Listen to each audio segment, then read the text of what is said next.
Hi, this is James from Tabletop Gaming Guild, and today we're going to learn how to play Ninja Sloths by Boss Doll Games. This is going to be a 2 to 4 player game where you're going to play as ninjas, and you're going to be trying to get gems off the Guardian, and trying to get the most gems by the end of the game. Let's go ahead down to the table here, and I'm going to show you how to play Ninja Sloths.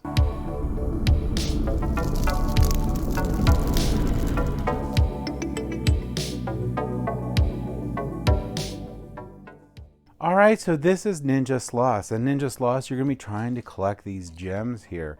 And the player with the most gems at the end of the game is going to win. Now, setup for this game is going to be pretty easy. You have your player boards here, so you can play up to 4 players here. You're going to have these Guardian cards here that you'll be fighting throughout the game. They'll be here, and then you're going to have your regular deck here. And your deck's going to be made up of sloths, action cards, and weapons that you can use in the game itself to help you out. So you'll shuffle up this deck here, you'll shuffle up the deck of Guardians here, and you also have these starting sloths here. And each player is going to get one of the starting sloths, and they're going to place it on their player board here. I'll just set these other player boards aside. Everyone's going to get a player board and a starting sloth. Now, the starting sloth, you have 3 different slots you can put sloths, and 3 different slots on the bottom here that you can put weapons. Then finally, so we'll have our decks out here. Finally, you're going to do 2 last things. You're going to put out gems based on player count. Now, if you're playing a 2-player game, you're going to put out 7 gems. 4-player game, you're going to put out 13 gems.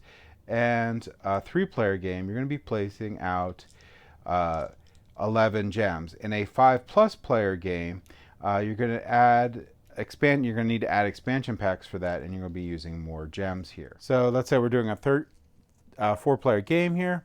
We're going to go ahead and we're going to place out 13 gems. And then we're going to deal out 5 cards to each player. And that's it for the setup. How are we going to play the game? Well, you have your cards here that you can use in the game here. In this case, I have a bunch of action cards here, and I have 2 weapon cards. So what can I do on my turn? Well, on my turn, I first draw a card. So I got to get another card here. Ooh, it's a sloth. Then I can play a card in your squad, so across the top. I could play anywhere on here. So sloth or weapon. Then I could play an action card if I want to. So I could play one of the action cards from my hand here. And actually, I have a really good hand here. I can show you here in a second. Because if someone plays like Gem Heist, which they could steal gems from me, or other things against me, you can always use these Hypnosis cards here, which is stop any action. So these are really good cards I want to try to keep in my hand for defensive purposes. So basically, I can play someone to my squad, so I could play this sloth here, or I could play this weapon. I could play an action card, or if I didn't want to do any of that, I can just pick up an additional card and build up my hand. And then lastly, in this order, you can swap cards if you choose. I can claim a gem if you can, and I could discard any cards over 8. So let's go over that stuff. So what does it mean to swap cards? On a player's turn, after they pick up a card and complete a second action, which could be either I play cards here or I draw another card as my second action, I could then swap cards. Swapping cards does not count as an action. Sloths and weapons can be swapped in and out of each of the squads and weapon slots to gain and reduce points. So what that means is, let's say I have this weapon out here. I can swap out that existing weapon with a different weapon from my hand if I wanted to. That's basically all swapping cards is. Now, the meat of the game we're going to go over here is and discarding cards is pretty explanatory. If I have over 8, when I'm done with my turn, I go down to 8. So claiming a gem. So how do you claim a gem?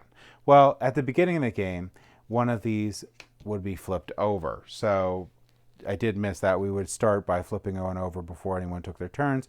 And on my turn, if I have enough power here, I could take out that monster here. And as the game goes by, I'm going to get more sloths out, more weapons out, and I'm going to be looking for a couple different things to make this happen.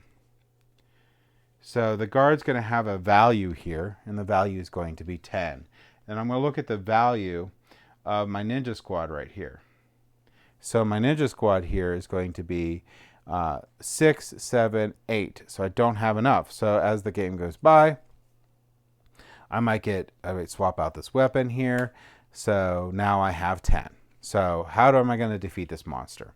Well, once the totals match or exceed, I'm going to spend my different cards here, which will go into my discard pile, or which go into a discard pile, sorry, here to defeat this monster here.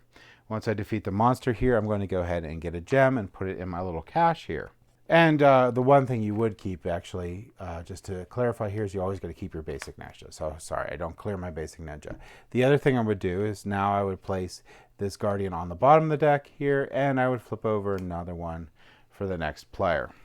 And that's it. We're going to continue on taking turns until all these gems are gone. Once all the gems are gone, the game immediately ends, and the person with the most gems is going to win.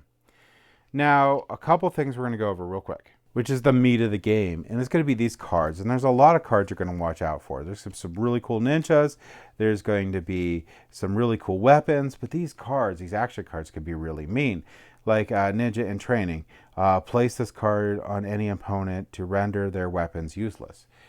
So remember where I was telling you about these Ninja Hypnosis cards? You're not going to be holding on to them long, because this is a very take that game. Things are going to happen that you don't want to have happen, so you can get these gems here. You have the Anime Obsession, Super Anime Sloth Superpower, sneak double gems past the guard, which is really cool. So this is steal an opponent's ninja sloth. There's one here that's a funny one. There's a sumo one that you get to place on, which I'll show you in a second here. New gear, discard 2 cards, pick up 2 more, which is pretty cool. Diffuse any demotion cards. So there's going to be demotion cards that are going to make you so you can only have 2 sloths. Show you some of them here. Gem heist, you steal gems from the other player. Ninja nap, skips an opponent's turns. There's sumo sloth here. You're going to place this on a sloth, and that sloth is rendered useless. Where are these training cards here too? They'll knock you down to 2. All right, this bow weapon, steal an opponent's weapon, or sorry, borrowed weapon. Sideswipe, steal an opponent's gem when they defeat a guard, which is pretty cool and mean. Let's see, where's the training one? But there's a training. Oh yeah, demote squad, reduce an opponent's squad maximum down to 2 ninjas. So there's a lot of take that cards in there, and they do say what they do on there. And some cool weapons here and some cool heroes. Now with one of the expansions, these these symbols actually mean something on the top there. So that's one thing, but in the basic game, you're just looking at the point value for these. But that's it. That's going to be how you play Ninja Sloths. Thank you for watching.